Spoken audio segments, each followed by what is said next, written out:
사교육하라는 얘기잖아요. 그 상태에서 사교육을 안 한다. 그러면 바보가 돼요. 현실은 이렇습니다. 몇 명의 학생을 위해서 나머지는 다 들러리를 쓰는 구조예요. 공교육을 믿지 말라. 이게 현실적인 해결책이다. 각자 도생이다. 교육 불평등을 만드는 정보 비대칭 부숴버리겠습니다. 남기창입니다. 백시영입니다. 이번 편은 저희가 KBS 9시 뉴스에 나왔던 영상에서 하고 싶었던 말이 뭐냐에 대해서 말씀을 드리려고 해요. 이거를 소화할 수 있는 애들은 10% 이하인 것 같다. 나머지들은 뭐하냐? 그냥 채워주고 있는 거예요. 대치동에서 유아 대상으로 하는 영어 학습. 요거를 소화할 수 있는 아이들의 비율이 얼마나 되냐? 한 10% 이하인 것으로 보인다. 그렇죠. 제가 이렇게 말했던 거는 영어 유치원 선생님들 한 200명한테 물어보고 나온 결론을 말씀드린 거예요. 네. 한 반에 보통 한 두어 명 정도가 잘 소화를 한대요. 나머지 애들은 그냥 자기들끼리는 말하는 게 들러리 같은 느낌이다. 이렇게 말을 하니까 이거 알아야 될 거 아니에요. 네. 저희 이제 채널의 요지는 뭡니까? 내부 정보를 공개한다. 네. 정보 비대칭 없앤다. 내부자들끼리 하는 얘기를 공개한 겁니다. 그러면 이제 요새 많이 비춰지는 거는 대치동 교육이 특히 유아들 대상으로 하는 교육이 아동학대인가 이슈더라고요. 네. 그래서 뭐 많은 분들이 자신의 의견을 피력해 주시더라고요. 네. 대치 키즈였던 지금은 성인이 된 사람들이 용기를 내서 자신의 목소리를 담아준 영상들도 꽤 있더라고요. 보면은 실은 마음이 아파요. 그 감정이 느껴지더라고요. 이게 지금 성인이신데 중간에 너무 과도한 스트레스, 우울증 때문에 정신과 다니시고 공부는 이제 못하죠. 그 정도가 되면은 그 생각을 해본 거죠. 네. 나는 사회의 악인가? 그러네요. 저희가 사교육을 네. 제공해드리고 있으니까. 네, 대치동 교육은 아동학대인가, 사회악인가? 요거에 대해서 좀 얘기를 해보면은 좋을 것 같아요. 일단은 뭐 우리 KBS 뉴스에서 주로 얘기했던 유아 대상으로 하는 영어 공부, 영어 학원들. 그 방식이 대체 어떻길래 한 10% 이하 정도만 소화를 할 수 있는 거냐? 요거에 대해서 얘기를 하면은 좋을 것 같아요. 이런 데서 가르치는 방식이 뭘까요, 백신 원장님? 그냥 학원에서 가르치는 게 똑같죠. 그래서 학습적인 그 방법을 추구하게 되죠. 그래서 문제집 풀고 아이들 이제 꼬맹이들이니까 문제집에 나오는 내용 배경 지식도 잘 모르고 왜 이거를 하는지 모르겠지만 하겠죠. 그리고 이 단어장이 뭐야? 단어장은 외우는 거래. 외워 일단. 그래서 학원 가기 전에 엘리베이터도 외우고 엄마가 외우려니까 외우고 막 이렇게 공부를 하겠죠. 그래서 이제 뭐 그 영상 이런 데서도 저희가 자주 말하긴 했지만 쓰는 교재들을 보면은 미국 현지 아이들이 쓰는 교재들보다 어렵잖아요. 그러니까 미국 같은 나이 또래 아이들도 소화를 못하는 거. 한국의 외국어로서 영어를 접하는 애들이 공부를 하고 있다는 거죠. 그러니까 소화가 잘 될 확률이 낮다. 그리고 이제 우리 7세 고시라고 많이 말하는데 7세 고시에 합격해서 입학하는 학원에서 보는 그런 초등학교 1학년에 그 독해 문제집이 있어요. 그 렉사의 지수로 보면 1100까지 나오거든요. 1100이 어느 정도냐면은 우리나라 고등학교 1학년 교과서보다 어려운 거예요. 이거를 지금 초1 학생들이 하고 있다고요. 소화가 잘 되겠냐고요. 이게 저는 문제라고 봐요. 이 소화를 하는 애들이 있어요. 한 10% 이하 이 정도로 보는데 그 아이들이 실은 비율적으로 굉장히 소수에 해당하잖아요. 근데 이거를 마치 보편적으로 효과를 볼 수 있는 방법인 마냥 접근을 하는 사람들이 많다 이거죠. 그러면은 반 이상의 학생들은 상당수의 경우에 학습 감정 망가지고 이해 안 되는 수업 계속 들으니까 안 좋은 공부 습관 생기고 그리고 스트레스 잔뜩 받고 요 세 개가 부작용으로 나타나기 때문에 다시 한번 생각해 볼 측면이 있는 교육 방식이다. 뭐 이렇게 보는 거죠. 분명히 기형적인 부분이 있어요. 기형적인 부분이 있는데 일단은 발단은 이겁니다. 나중에 공부 아이들이 자랐을 때 중고등학교 됐을 때 수학이 중요하니까 수학을 많이 공부하려면 영어를 미리 해놔야 돼. 여기서 중요한 거는 아이들이 영어를 미리 좀 많이 해놓으면 좋겠다. 그것도 저는 나쁜 생각이 아니라고 보는데 접근 방법이 틀리는 거예요. 그러니까 아이가 지금 5세, 6세, 7세, 8세 이렇게 돼가는데 그 나이에 맞게끔 영어를 공부하면 된다. 저는 이렇게 보는데 그게 아니고 중학교, 고등학교, 대학생들이 할 만한 것들을 시키니까 아이들이 효과가 안 나고 아이들이 정말로 스트레스를 받아야지 공부를 할 수 있는 방법을 하니까 마음이 저도 무겁습니다. 자, 그럼 제가 말씀드린 게 한 10%뭐 이 정도 아이들은 효과가 있다. 네. 괜찮다. 이렇게 저는 실제로 봤거든요. 그런 애들은 대체 뭐가 다른 거냐? 일단 제가 직접 봤던 특징을 말씀드리면은 발달이 빨라요. 그리고 상당수는 여자애들이에요. 요게 특징이고 부모님들이 신경을 엄청 많이 쓰세요. 그러니까 집에서 가이딩 같은 걸 다 해주시는 거예요. 만약에 아이가 배우는 게 어렵거든요. 얘네들이 배우는 게 엄청 어려워요.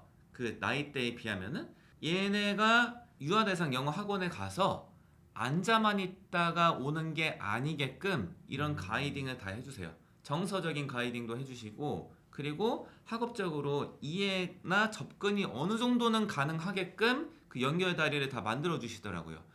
이런 경우에 이게 맞물렸을 때 애 자체의 발달 정도가 원래 높고 부모님이 이 정도로 신경을 써주시는 경우에는 이게 맞물렸을 때 효과가 있어 보인다. 굉장히 바쁘세요. 네. 학원을 보냈는데 이게 학원 외적으로 그러니까 숙제하는 것부터 해가지고 다 같이 이제 그 튜터링처럼 해줘야 되니까 굉장히 바쁜 경우가 많더라고요. 거의 일을 하시면서 이렇게 하는 거는 거의 저는 쉽지가 않죠. 힘들다고 봐요. 네. 그러면 이렇게 생각할 수 있잖아요. 오, 나는 지금 그 시간을 투자할 수 있고 그런 열정이 있고 아이를 위해서 이렇게 할 거야. 그런데 했는데 잘 안 될 경우가 분명히 생깁니다. 그러면 잘 안 되는 경우에 아이하고 부모님 관계에 어떻게 그걸 해결하는지도 중요한 부분이라고 생각을 해요. 분명히 이게 매일매일 지속이 돼요. 안 되는 부분이나 어렵거나 힘든 부분이 계속 지속이 되고 아이 입장에서는 꼭 그런 마음은 아니겠지만 이게 공부하기 힘들잖아요. 그러니까 자꾸 그것을 벗어나기 위해서 실제로는 어렵지 않은데 어려운 척을 할 수도 있고 여러 가지 일들이 발생되거든요. 그것이 부모님하고 자녀 간의 관계가 잘 이게 어느 정도는 잘 유지가 되면 잘 이렇게 원만하게 되면 잘 될 수 있고 그렇지 않다고 하면 또 문제가 발생되는 거예요. 그래서 굳이 말씀드리자면은 시간 투자한다고 뭐든 다 된다 이게 아니라고 저는 봅니다. 대치동에 있는 모든 아이들은 그럼 괴롭나? 이렇게 보실 수 있을 것 같아서 직접 이제 여기서 저희는 가르치잖아요. 네. 아이들을 가르치면서 직접 아이들 목격한 거랑 뭐 직접 이제 이야기 나눴던 부모님들 이제 상대로 해서 얻게 된 정보만 말씀드리면은 대치 지역에 계시는데 학원을 아예 안 보내시는 분들도 있어요. 그런 분들이 꽤 되고 학원에 대해서 되게 조심스러우신 분들이 많아요. 그래서 뭐 제가 뭐 얼마 전에 이야기 나눴던 몇 분들도 중학생인데 한 중학교 2학년 이런 아이들인데 태어나서 뭐 영어 학원을 딱히 가본 적이 없다. 집에서 책만 읽혔다. 요 근방에 사시는데 그런 거예요. 이유는 본인이 지향하는 교육법으로 가르치는 학원이 없었기 때문에 그랬다. 그래서 우리가 뭐 대치동 아이들이라고 해서 다 천편일률적으로 그렇다고 볼 수는 없을 것 같아요. 학원에 막 치이고 주 6일 7일 학원에 꽉꽉 채워서 다니고 이렇지 않은 아이들도 실은 상당히 있어요. 아이들을 위해서 부모님들이 교육을 잘 해줘야겠다라는 생각은 아마 거의 모든 부모님들께서 갖고 계실 것 같아요. 그런데 이거를 어떤 방법으로 구현하냐, 얼마나 구현하냐, 이거는 가치관에 따라서 다르신 것 같아요. 그런데 우리가 생각해 볼 거는 이렇게 교육을 우리가 부모님들이 따로 신경을 많이 쓰시는 게 거의 다 사교육이잖아요. 왜 이렇게 사교육을 많이 하게 되었을까 우리나라는? 요거에 대해서 원인을 한번 생각해 보면 좋을 것 같아요. 저는 어떻게 보냐면은 가장 큰 원인이 입시 제도가 너무 기형적이다. 이게 원인이 크다고 보고요. 두 번째는 공교육이 교육적인 수요를 충족시켜주지 못한다. 이 두 가지가 가장 큰 원인이라고 생각을 합니다. 입시 제도가 기형적이라고 하는 것은 첫 번째는 안 가르친 거를 시험에 낸다는 거예요. 안 가르치더라도 어느 정도 유추 가능한 범위 내에서 시험을 내면은 괜찮은데 그게 아니거든요. 그래서 문제가 있다. 대표적인 게 뭐냐? 말하기, 글쓰기 이런 거거든요. 말하기 먼저 말씀드릴게요. 말하기를 지도를 거의 안 해요. 그런데 말하기를 수행평가로 시험을 보거든요. 그리고 이게 내신 성적에 반영이 돼요. 아니 말을 해본 적이 없는 아이들인데 말하기를 어떻게 잘해요? 이걸 어떻게 왜 입시에 반영하는 거예요? 그럼 어떻게 하라는 거예요? 밖에서 배우라는 거잖아요. 그게 사교육이잖아요. 이런 게 대표적이고 글쓰기 취지는 좋아요. 글을 쓰면은 아이들이 정말 깊게 학습을 할 수 있다. 깊이 있는 학습을 할 수 있다. 아주 좋은 취지인데 이거를 가르친 적이 없잖아요. 단적인 예를 말씀드리면은 제가 고등학교 아이들 물어봐요. 학교에서 선생님이 너희 영어로 쓴 글을 첨삭 지도해 준 적이 한 번이라도 있냐? 반 이상이 태어나서 한 번도 그런 첨삭 지도를 받아본 적이 없다. 학교에서 이렇게 말하거든요. 여기 학군지잖아요. 공교육 선생님들도 학교 요 지역에서는 좀 더 신경 쓰시는 것 같은데도 이렇다고요. 그런데 요새 맨날 교육 정책 발표하는 게 뭐예요? 쓰기의 중요성을 강화시키겠다. 영어에 있어서. 아니 중요성을 강화시킨다는 게 안 가르치고 시험만 많이 내겠다는 거예요? 서술형은 계속 나오고 있어요. 시험에서. 그리고 일부 학교에서는 영어로 에세이를 150단어 쓰는 게 이게 내신 문제로 나오고 있다고요. 가르쳤냐고요.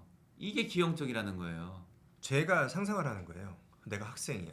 근데 이제 학원을 안 다니고 학교를 다니면서 말씀하신 말하기 수행평가, 글쓰기 수행평가를 해야 돼요. 딴 거는 제가 책을 많이 읽으면서 집에서 할 수 있을 것 같은데 내가 학생이고 열정이 있으면. 근데 말하기 쓰기는 교육을 안 받으면 할 수가 없어요. 그러니까 거기서부터 와 이거 학원을 안 다니고 어느 정도 수행평가를 잘 맞을 수 있을 정도 실력이 되려면 혼자 이거는 불가능하겠는데? 이런 생각이 딱 드는 거예요. 공교육 가지고는. 그러면 그냥 사교육 하라는 얘기잖아요. 그 상태에서 사교육을 안 한다. 그러면 바보가 돼요. 근데 그 초등학교 3학년 때 배워가지고 쭉쭉쭉 나가면은 수능 잘 보고 할 수 있냐? 아니거든요. 큰일 나요. 그렇게 하면. 제가 학생이라도 그렇게 하면 안 될 것 같아요. 그러니까 이런 그 공교육과 그 입시의 괴리 때문에 사교육 없이는 할 수가 없는 지금 환경인 거예요.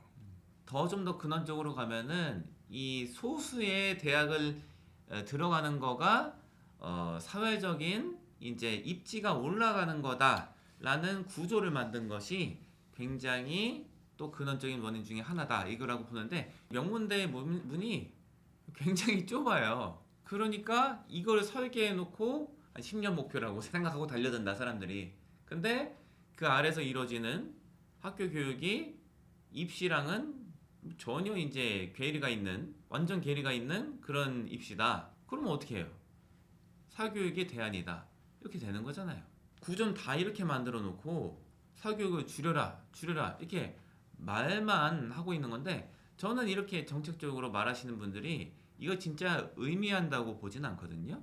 그냥 신용을 하고 있다. 이렇게 느껴집니다. 교육정책은 아이들과 부모님들 위해서 만들어진다고 생각을 안 해요. 아이들을 힘들게 하고 부모님들을 힘들게 하고 굉장히 어렵게 한다. 그런 환경을 조성하고 있다. 이렇게 생각을 합니다. 정책은 사람들의 생각을 바꿀 수가 있어요. 그러면 사람들의 생각이 현재 이렇다고 하면 그 생각을 바꾸려는 정책을 내고 그걸 연구를 하셔야지. 그게 아니라 그야말로 외부로 나타나는 현상을 조금씩 고치려고 예전에 사교육 전면적으로 금지한 적이 있었죠. 그런 거와 같은 거예요. 사교육을 줄이려고 자꾸 규제를 한단 말이에요. 그게 아니라 사교육이 생기는 이유를 보고 그것을 정책적으로 변화를 시켜야지 그게 해결이 되지 결과를 갖고 자꾸 얘기를 해봤자 소용이 없어요. 원인을 가지고 얘기를 하셔야 되죠. 현실은 이렇습니다. 교육 지금 이제 구조 자체가 들러리 구조예요. 몇 명의 학생을 위해서 나머지는 다 들러리를 쓰는 구조예요.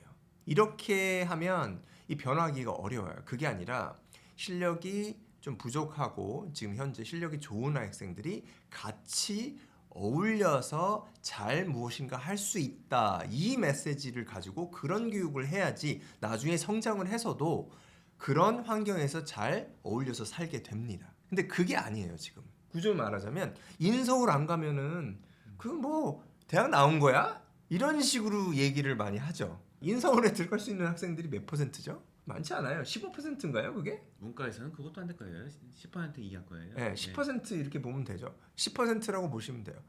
이게 10%라고요. 10명 중에 1명만 갈 수 있어요. 인서울을. 그래서 인서울 대학교를 가지 않아도 무시당하지 않고 이렇게 할 수 있다. 이런 생각을 가지고 조화롭게 같이 살아나가는 그런 생각을 해야지 이게 바뀔 수가 있지. 그렇지 않고 정책적으로도 그런데요. 인서울, 굳이 말하면 스카이는 더 심하죠. 요런 학교 나와야지 뭐 사람 대우를 받는다. 이런 식으로 하면 한두 끝도 없죠. 이런 상황에서 아이들을 어떻게 키워야 될지 많이 고민하시잖아요. 교육적으로. 이거에 대해서 저는 이제 뭐 생각하는 거는 제 아이를 이렇게 실제로 키우고 있고요. 아이들한테 최소한 해줄 수 있을 거 정도만 해주면 된다. 그리고 뭐 진짜 마음 아픈데 저는 이제 제가 존경하시는 선생님들이 다 학교에 계세요. 그래서 학교 선생님들 존경하는데 선생님들한테는 전혀 안 좋은 그런 게 없어요. 선생님들이 되게 괴로우시겠다. 이 그 시스템 하에서 일하시는 게 괴로우시겠다 이렇게 생각하는 사람이에요. 그런데 공교육을 믿지 말라. 이게 현실적인 해결책이다. 각자 도생이다. 알아서 살 길 찾아야 된다. 이 살 길은 자기 목적에 따라 다른 거예요. 이 아이의 목적, 부모님의 바라시는 바에 따라서 달라진다. 이게 대체로 없어요. 근데 대부분의 경우에는 이게 선명하지 않거든요. 아직까진 뭘 해야 될지 모르겠다. 열에 9은 이렇게 말씀하신다고요. 부모님들이. 그러면 어떻게 하냐? 책 많이 읽히시면 돼요. 아이한테. 그러니까 자극에 중독이 되면 안 돼요. 자극에 중독이 되지 않은 건강한 아이, 운동도 많이 시키시고 그런 상황에서 독서 습관이 잡힌 아이면은 그러면은 거의 해줄 걸 다 하셨다. 여기에 좀 더하자면은 글 쓰는 거를 훈련시켜 주시면 좋아요. 이건 왜 하냐? 자신의 생각을 정리할 수 있는 그런 계기를 많이 제공하고 이 지적으로 성장할 수 있는 그런 계기를 제공하기 때문에 해주시는 게 좋다. 글 쓰는 거는 어느 정도가 되면 되냐? 자기의 약간은 추상적인 느낌 같은 거나 생각 같은 거를 남이 이해할 수 있을 정도로 전달하는 그것이 가능한 거를 목표로 하시면은 글쓰기가 괜찮은 방법일 거다. 이렇게 생각합니다. 나머지는 목적에 따라서 다르다. 많은 분들이 보셨을 때는 이게 뭐 현실적이야. 저렇게 뜬구름 잡는 소리하고 앉았네. 이렇게 느낄 수가 있을 것 같아요. 그런데 저는 느끼는 게 성적을 뭐 100% 확률로 만들 수 있는 방법이 세상에 있냐? 없어요. 제가 알기로는 없거든요. 대치동 여기서 10년 이상 일했는데 그런 거 본 적이 없어요. 예, 앞으로도 없을 거예요. 제가 봤을 때는. 그러면은 가장 보편적으로 학습이랑도 관련이 있고 아이의 심신을 좀 약간은 정화시켜줄 수 있는 그런 좋은 성장을 돕는 거는 책 읽기다. 이렇게 봐요. 네. 책 읽기가 직접적으로 입시랑 관련이 없어 보인다고 많이들 느끼시는데 굉장히 관련이 크다라는 걸 저는 많이 목격을 했어요. 이것만큼 큰 요소는 없어요. 제가 봤을 때는. 그래서 요거를 해주시는 게 가장 현실적인 거다. 네. 이렇게 생각합니다. 저는 부모님들이 많은 고민이 있으실 거라고 생각을 합니다. 이렇게 생각하실 거예요. 일부는 사교육이 필요하다는 느낌이 있으실 텐데 또 다른 한 측면에서는 내가 이렇게 사교육을 아이들한테 교육을 시킴으로 인해서 아이를 괴롭게 하는 건 아닌가? 이 양가적인 감정이라고 하죠. 이런 걸 아마 지니고 있으실 건데 요 결정을 내리실 때 참고하실 수 있는 생각의 정리를 좀 도와드리고 싶어서 이런 말씀을 좀 드릴게요. 일단은 흔히들 말하는 멋모를 때 공부시키는 거 이게 대치동 교육이에요. 간단히 말하면은 그 멋모를 때라고 하는 것은 사춘기 이전 다시 말해서 일반적으로 중학교 학생이 되기 전이랑 유아기 이후의 시간을 말씀드리는 거예요. 그러니까 초등학교 시기라고 보시면 돼요. 네. 그거에 단점이 있어요. 단점이 뭐냐? 첫 번째는 아이들이 자의식이 생기고 자기에 대해서 선명하게 인지하기 시작했을 때 내가 왜 이러고 있지? 난 왜 이렇게 공부를 막 엄청 오래 하고 있는 거야? 근데 목적을 모르겠네? 이렇게 될 수 있다는 게 굉장히 큰 단점이에요. 그래서 아이들을 이렇게 어렸을 때부터 교육을 시키실 때 이거는 염두에 두고 시키셔야 된다. 아니면 이걸 보완하기 위해서 목적의식을 같이 길러주는 방법을 쓰시던가. 두 번째 단점은 뭐냐면은 인간이 공부를 하기 위해서 이렇게 만들어진 존재가 아니죠. 근데 공부를 굉장히 오래 할 가능성이 높아요. 이런 체제에서 배우면은 그러면은 한쪽으로 좀 치우치고 불균형하게 될 수가 있다. 이게 단점이에요. 장점은 뭐냐? 첫 번째는 뭐 이런 효과를 누릴 수 있는데요. 내가 나에 대해서 의식을 하기 시작했을 때, 뭐 사춘기 이 정도 때에 보면은 정신 차려보니까 나는 내가 영어를 어떻게 잘하지? 내가 수학을 왜 이렇게 잘하는 거야? 그러니까 자의식이 뚜렷해질 때에는 이미 상위권이라고 불리는 존재가 되거든요. 상당수의 경우에 이게 장점이에요. 또 다른 장점, 그 아이가 근데 공부에 뜻이 있을 수가 있거든요. 그러면은 너무나 좋은 기반이 이미 갖춰져 있는 거예요. 자기가 의지를 세우고 뜻을 세울 정도가 됐을 때에는 자의식이 이미 컸을 때잖아요, 거의. 그때 됐는데 이미 기반도 다 있는 거예요. 학업적인 기반. 그러면 반대 측면에서 보자고요. 못 모를 때 공부를 안 시킨다. 공부는 다 철들고 나서 자기 의지가 섰을 때 해야 되는 게 진짜 공부다. 이렇게 접근하시는 거의 단점이 뭐냐? 청소년기 이 정도가 될 거예요. 의식이 뚜렷해지는 게. 그때 되면은 이미 흔히 말하는 노베이스 그룹에 속해 있을 가능성이 굉장히 높아요. 그래서 학업적인 기반이 없기 때문에 이미 상위권이라고 하는 친구들이랑 비교했을 때 야, 이거는 어떻게 따라잡을 수가 없는 벽이 느껴진다 라고 될 확률이 굉장히 높아요. 실은 이거 따라잡는데 실은 굉장히 오래 걸리거든요. 1, 2년 갖고는 거의 힘들고요. 굉장히 더 오래 걸려요. 훨씬. 그래서 요거는 감안은 해야 된다. 만약에 자제분은 초등학교 아이를 어떻게 교육을 좀 많이 시키실지 안 시키실지 결정하실 때 요거는 알고서 결정은 하셔야 된다. 못 모를 때 공부를 안 시키는 것의 장점은 뭐냐면은 자기 의지에 따라서 행동할 수가 있는 여지가 더 크다는 거예요. 그래서 이게 사람의 의지도 굉장히 위대한 거라고 저는 생각하는데 이게 잘 이렇게 발현이 되면은 좀 늦게 시작해도 궁극적으로 원하는 거를 이룰 수가 있다. 만약에 안 좋은 습관 같은 거, 게임이나 영상 중독 이런 게 안 된다면은 좀 더 건강해질 수는 있을 것 같아요. 그래서 우리가 선택을 내릴 때에는 다 단점이 있어요. 완벽한 선택은 없습니다. 어떤 선택을 하더라도 안 좋은 점이 있거든요. 근데 중요한 건 뭘까요? 그럼 다 알고 선택하는 거예요. 내가 이렇게 선택했으니까 앞으로 이런 일이 펼쳐지겠지. 마음의 준비를 해야겠다. 이렇게 알고 선택하면은 그거는 괜찮은 선택이다. 이렇게 생각하기 때문에 한번 염두에 두실 포인트 같은 거를 정리해드렸습니다. 그래서 이제 이렇게 결론이 뭐야? 그 어렸을 때 공부시키면은 어긋날 확률이 더 높다고 말했으면서 뒷부분의 결론은 왠지 저희 어렸을 때부터 좀 공부를 시켜라 하는 느낌을 주는 것 같은데 이렇게 느끼실 것 같은데 유아기 때 학습은 좀 달라요. 그 만으로 한 7세 이전에는 공부하는 식으로 학습하는 게 확률이 굉장히 떨어지는 방법이다. 이렇게 생각하고요. 초등학교에 입학한 이후에 공부를 좀 하게 할지 아니면은 머리가 굵어진 다음에 알아서 선택해라 이렇게 할지에 대해 선택을 내릴 때 점검할 포인트를 마지막 부분에 말씀을 드린 것입니다. 대치동 사교육이 아동학대냐 사회악이냐에 대해서 이야기를 나누어 보았습니다. 이 정도로 할까요? 네. 감사합니다.